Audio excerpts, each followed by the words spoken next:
നമസ്കാരം, ഞാൻ Pooja Vijayan. Chemmanur international jewellers Kaumudi ഹെഡ്ലൈൻസിലേക്ക് സ്വാഗതം. Powered by ARMC. കനയ്യയ്ക്ക് വധഭീഷണി.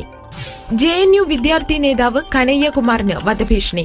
കനയ്യയെ കൊല്ലുന്നവർക്ക് 11 ലക്ഷം രൂപ പാരിതോഷികം വാഗ്ദാനം ചെയ്ത് പോസ്റ്ററുകൾ പ്രത്യക്ഷപ്പെട്ടത് ഡൽഹി ആസ്ഥാനമായി പ്രവർത്തിക്കുന്ന പൂർവാഞ്ചൽ സേനയുടെ പേരിൽ. ഭീഷണിയുടെ പശ്ചാത്തലത്തിൽ കനയ്യകുമാറിന്റെ സുരക്ഷ ശക്തമാക്കി ഡൽഹി പോലീസ്. ക്യാമ്പസിലെത്തുന്ന സന്ദർശകരുടെ വിവരം ലഭ്യമാക്കാൻ സർവകലാശാല അധികൃതർക്ക് നിർദ്ദേശം. അതേസമയം നിയമസഭാ തിരഞ്ഞെടുപ്പുകളിൽ പ്രചരണത്തിനൊരുങ്ങി കനയ്യകുമാർ. വിദ്യാർത്ഥി യൂണിയൻ പ്രസിഡന്റിനെ പ്രചരണത്തിനിറക്കാൻ ഇടതുമുന്നണി. പാർട്ടിയുടെ യുവശക്തി എന്തെന്ന് രാജ്യം ആദ്യമായി കാണാൻ പോകുന്നെന്ന് സീതാറാം യെച്ചൂരി. കേന്ദ്ര സർക്കാരിനെതിരെ രൂക്ഷ വിമർശനവുമായി JNU ക്യാമ്പസിൽ കനയ്യകുമാറിന്റെ പ്രസംഗം. ആരാണ് രാജ്യദ്രോഹിയെന്ന് തീരുമാനിക്കാനുള്ള അധികാരം BJPക്കല്ലെന്ന് കനയ്യ. ഒരു രോഹിത് വെമുലയെ ഇല്ലാതാക്കിയാൽ 1000 വെമുലമാർ ഉയർന്നുവരുമെന്നും കനയ്യയുടെ പ്രസംഗം. തിളയ്ക്കുന്ന തട്ടകം. മുന്നണികൾക്കും നേതാക്കൾക്കും രക്തസമ്മർദ്ദമേറ്റി സംസ്ഥാനം തിരഞ്ഞെടുപ്പ് ചൂടിലേക്ക്. വോട്ടെടുപ്പ് തീയതി വന്നതോടെ രാഷ്ട്രീയ ചർച്ചകൾക്കും പ്രവചനങ്ങൾക്കും അരങ്ങായി നിയമസഭാ മണ്ഡലങ്ങൾ. ഇന്നേക്ക് 72ാം നാൾ മെയ് 16 കേരളത്തിന് വിധിയെഴുത്ത്. ഏപ്രിൽ മധ്യത്തോടെ പ്രതീക്ഷിച്ചിരുന്ന വോട്ടെടുപ്പ് മെയ് പകുതിക്ക് ശേഷമായതിന്റെ അമ്പരപ്പിൽ രാഷ്ട്രീയ കക്ഷികൾ. സീറ്റ് തർക്കങ്ങൾക്കും സ്ഥാനാർത്ഥി ചർച്ചകൾക്കും ഇനിയും 1.5 മാസം. പത്രികാ സമർപ്പണം തുടങ്ങുന്ന ഏപ്രിൽ 29 വരെ മുന്നണികൾക്ക് പിരിമുറുക്കം.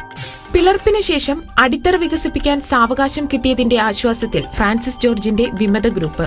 BJPയുമായി വിലപേശാൻ ആവശ്യത്തിലധികം സമയത്തിന്റെ ആനുകൂല്യവുമായി BDJS.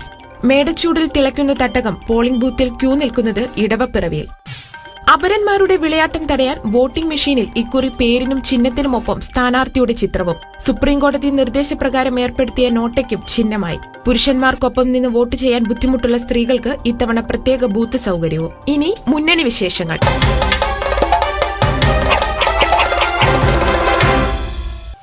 തിരക്കിന്റെ കുരുക്കിൽ. സ്ഥാനാർത്ഥി നിർണയത്തിന്റെ കൊടുംചൂടിൽ LDFും സീറ്റ് വിഭജനത്തിന്റെ കുരുക്കിൽ UDFും. CPM സ്ഥാനാർത്ഥികളുടെ കാര്യത്തിൽ അന്തിമ തീരുമാനം 16-ന് പാർട്ടി സംസ്ഥാന സെക്രട്ടേറിയറ്റിൽ. CPIയുടെ പട്ടിക 19-ന് തയ്യാറാകുന്നതോടെ ഇടതുമുന്നണിയുടെ സമ്പൂർണ്ണ പട്ടിക 20-ന് പ്രഖ്യാപിക്കും. UDFിലെ ഉഭയകക്ഷി ചർച്ചകളിൽ ഇന്ന് കേരള കോൺഗ്രസുമായി കോട്ടയത്ത് കൂടിയാലോചന. ജനതാദളുമായി ഇന്നലെ കോഴിക്കോട്ട് നടന്ന ചർച്ച പൂർത്തിയായില്ല. 10 സീറ്റിന്റെ അവകാശവാദവും 4 സീറ്റ് വെച്ചുമാറുന്നതും തർക്കവിഷയം. വീരേന്ദ്രകുമാറുമായി വീണ്ടും ചർച്ചയെന്ന് മുഖ്യമന്ത്രി. സ്ഥാനാർത്ഥി പട്ടികയിൽ വെട്ടും തിരുത്തുമായി വിജയമുറപ്പിക്കാൻ കൊണ്ടുപിടിച്ച് BJP.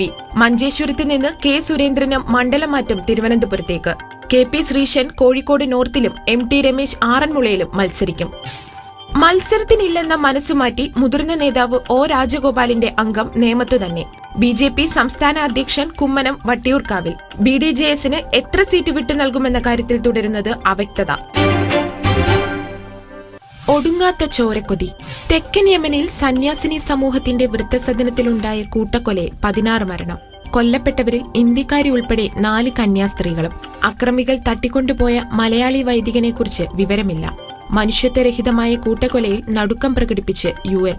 തുറമുഖ നഗരമായ ഏദനിലെ വൃദ്ധസദനത്തിൽ നിന്ന് അജ്ഞാത സംഘം തട്ടിക്കൊണ്ടുപോയത് കോട്ടയം സ്വദേശിയായ വൈദികൻ ടോമിനെ.